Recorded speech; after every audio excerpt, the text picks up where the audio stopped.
volta ao time. Diego, Everton Ribeiro, Guerreiro e Everton.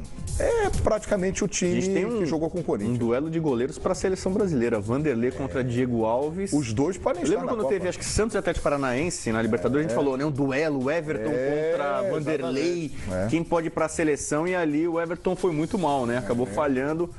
É mais uma chance para o Vanderlei mostrar que merece uma vaga na Copa do Mundo. E merece mesmo, né? E o Diego Alves voltou para cá muito também por isso, né? Para ser titular do Flamengo e se aproximar da seleção. Olha o time do Flamengo aí.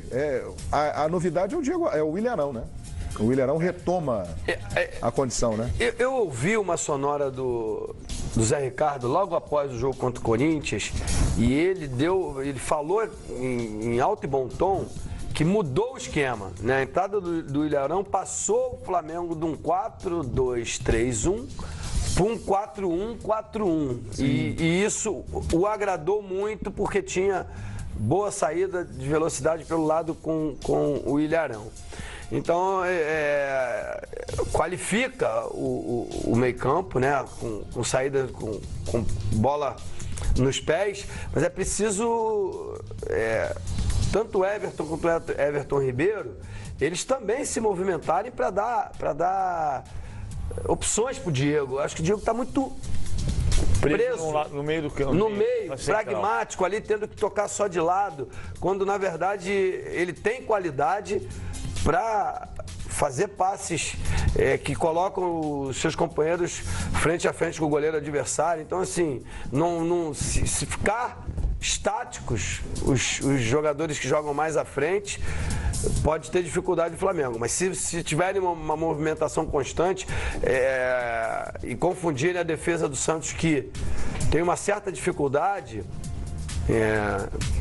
o Flamengo pode ali surpreender. É duelo de parceiros, né? O Renato, em tese, marcando o Diego, né? Companheiros de 2002. O que tá virando modinha como muita gente se defende com duas linhas de 4, você colocar o armador, o cara mais cerebral, no caso o Diego, né? Em tentar ficar entre as duas linhas de 4, que seria um espaço onde ele poderia criar mais jogadas. Mas não é o caso do Santos, né? O Santos não tem...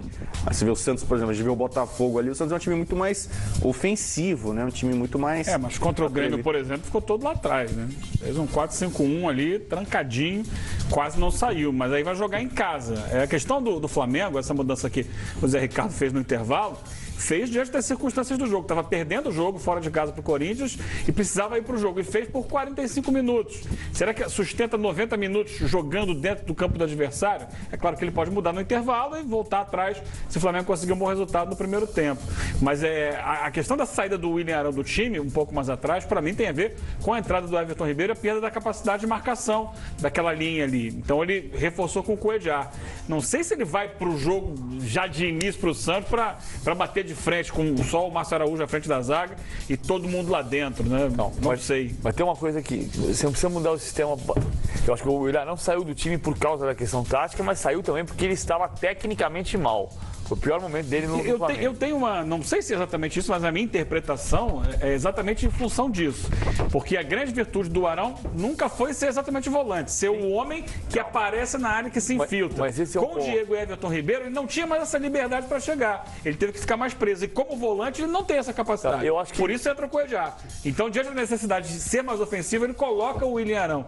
Mas de início, não sei se ele vai apostar. Eu acho que ele pode ter essa capacidade de infiltração, mesmo sendo segundo volante de saída. Você fala assim, 4-1, 4-1, você põe um volante aqui e os 4 na frente, lado a lado. A melhor característica do Arão é a infiltração. E ele pode ter, mesmo com o Everton Ribeiro e com o Diego, se você tiver um ajuste, pode funcionar. É o Elias que fazia infiltração tendo o Renato Augusto e Jadson. Às vezes era 4-1, 4-1, às vezes ele conseguia voltar para se posicionar na posição ao lado do volante e se lançar como elemento de surpresa. Depende também do Everton Ribeiro, do próprio Diego recomporem quando ele for para cima. Porque senão você deixa muito espaço na faixa central. Aliás, eu tenho ouvido alguns comentários, gostaria de saber a opinião de vocês, que o Everton Ribeiro e o Diego ainda não aconteceu um encaixe e um estaria atrapalhando o rendimento, o posicionamento do outro. Vocês concordam com isso? Vem dessa forma? Eu acho que o Diego ainda, assim, o Diego precisa do espaço para escapar para o lado do campo. E ele está escapando um pouquinho menos, ele está mais centralizado, às vezes muito centralizado. O Everton Ribeiro está ocupando esse espaço que ele flutuaria? Ele sai e não conseguiu ter o ajuste ainda, mas pode acontecer diversas vezes o ajuste até por o Everton Ribeiro. Então vamos inverter, o Everton Ribeiro vem para dentro e o Diego escapa para o lado. O Diego vai jogar atrás da linha dos volantes e o Everton Ribeiro vem por dentro. Tudo bem, vai ter a questão que o Eugênio colocou. Nesse momento vai ter espaço para o Arão se infiltrar. Tudo isso é ajuste de time. Semana passada o Carille falou uma coisa, embora não seja, não pode servir de muleta para o Flamengo, não é muleta, o Flamengo era para estar num estágio melhor do que está. Era para estar num estágio melhor do que está. Mas, quando o Carille diz assim, antes do jogo contra o Flamengo é um grande adversário, tem grandes jogadores, mas eles têm uma questão que é, eles receberam muitos jogadores no decorrer do ano e isso requer ajuste. E a minha vantagem é que eu tenho um time que está junto desde fevereiro. Isso não é muleta do Flamengo, mas é uma parte da história. Você entender que o Arão precisa se infiltrar. E para ele se infiltrar, o Everton Ribeiro e o Diego tem que ter um posicionamento que eles se entendam também, de mudança de posição constante. Mas para você. Desculpa, não, fala, dentro disso tudo que você está dizendo, e na pergunta do João, o que eu entendo assim, que se me perguntar, o futebol brasileiro acabou há alguns meses, 1 ano, 2 anos atrás, quando a gente vivia realmente uma crise técnica, eu falava ao contrário. Eu falo, não, os jogadores existem, só falta deixar liberdade de expressão, deixar eles driblarem. Por que eu estou voltando nesse assunto? Porque eu acho que o encaixe deles vai passar mais pela liberdade de jogar do que na obrigação de ter que marcar, mas jogar de ter que se recompor. Os técnicos ficam muito presos a quando o time não tem a bola. Mas se jogar e encaixar e dar certo, é muito mais quando se tem o poder da bola. E vendo esse Flamengo do Everton Ribeiro, Diego e o Everton do outro lado, eu vejo eles muito presos, muito estáticos a essa formação tática. E aí sem espaço para criar o que eles podem. Em cima do que você está dizendo, Edmundo, eu vou tentar. A minha percepção não é. Porque o Flamengo fica muito tempo com a bola. O Flamengo é um time que gosta de ter a bola. E mais tem posse de bola no campeonato. Exatamente. Mas quantas vezes você vê o Everton Ribeiro lá na esquerda e o Diego lá pelo lado direito? Assim, mas aí ele tem a bola preocupado em não perder a bola. Tá entendendo? Não é no momento que ele não vai ter a bola. Eu tenho a bola, mas eu não vou inventar muito, porque eu não posso perder. Então eu vou fazer o básico. Daqui para lá. Talvez por ter uma defesa lenta. Se esse jogador sair daqui para tentar uma infiltração, eu perder a bola, vão trabalhar em cima dele. Então me parece que há um medo do Flamengo de perder essa bola. Por exemplo, o gol do Jô, o que valeu, foi em cima de uma bola perdida numa tentativa de enfiada para o Guerreiro, que o Balbuena se antecipa, sai jogando e o Balbuena passa pelo meio de campo do Flamengo com facilidade e faz a enfiada pro jogo. Eu acho que a preocupação do Flamengo é, ok, eu tenho a bola no ataque, eu não vou perder essa bola, porque se eu perder, eu tô complicado no contra-ataque do adversário. E por isso ele ousa pouco, porque o que falta ao time do Flamengo quando tem a bola é exatamente isso. Passa para lá, passa para cá, gira. Vamos dar opção de passe para quem tem a bola. E normalmente não tem opção de passe. Aí pega o Diego, toca para um lado. Aí o Everton devolve para cá, vai no William Arão, volta no... E fica girando ali. E o que o Flamengo acaba fazendo? Abre na ponta e cruza para tentativa de cabeceio. Eu lembro de 2 lances, e aí é uma coisa que vai na contramão do que a gente está discutindo aqui.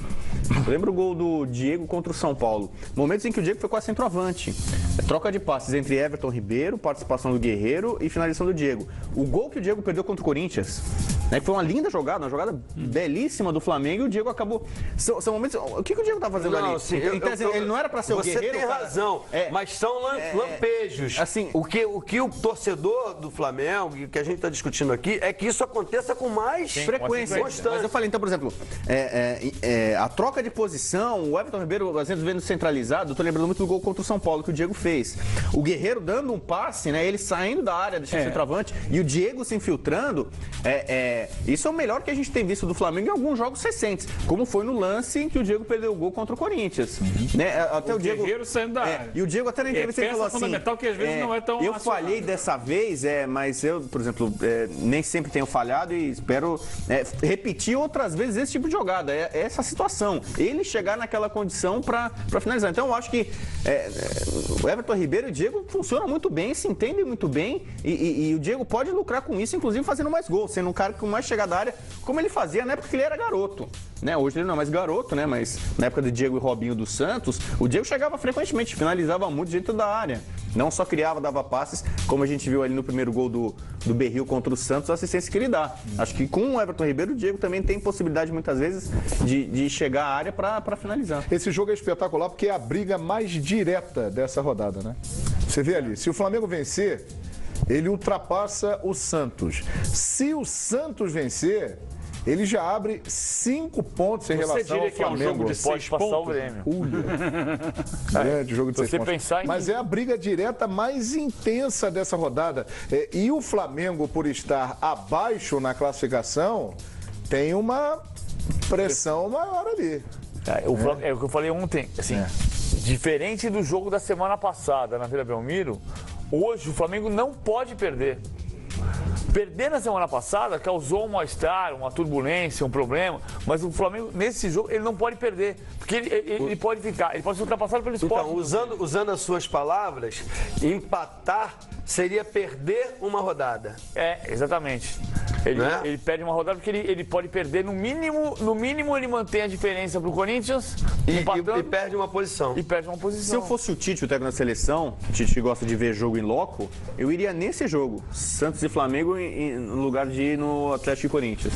Eu acho que para ele, observador, jogadores com potencial para a seleção, eu iria nesse jogo. Só para voltar aqui no assunto anterior, a gente está batendo muito no Flamengo e Corinthians porque pensando que o objetivo do Flamengo é ser o campeão e o líder é o Corinthians. Mas o Flamengo, na realidade, já está brigando com outros. Foi ultrapassado pelo Palmeiras na última rodada, né? Nos critérios de desempate. Tem o Sport chegando ali, tem que tentar passar o Santos, o Grêmio. Então, antes de pensar no Corinthians, o Flamengo tem que tentar ali ver a economia mais direta dele. Eu estou pensando no Corinthians, que está lá em cima. E olha o Sport passando aqui, olha o Palmeiras. Mas o Sport só vai passar ele se ele não vencer. Exatamente. Ao vencer, ele começa a mirar o alvo principal. Mas já é uma ameaça mais direta para ele. Aliás, o Flamengo já pode começar o jogo em 6º lugar, porque o jogo do Sport é 7h30, se vencer o Fluminense, exatamente. Ele já ultrapassa o Flamengo ali. O Flamengo, em função de não ter se classificado na primeira fase da Libertadores, ele sofre uma pressão muito grande por um título de expressão. O mata-mata é o mais provável, porque faltam apenas 4 jogos. Mas tem um grande adversário pela frente, que é o Botafogo. Ele não pode abrir mão do Campeonato Brasileiro, porque já no mês de agosto... Está na final da Copa do Brasil. Pelo menos para buscar o G6. Olha só, daqui a pouquinho nós vamos mostrar as duas...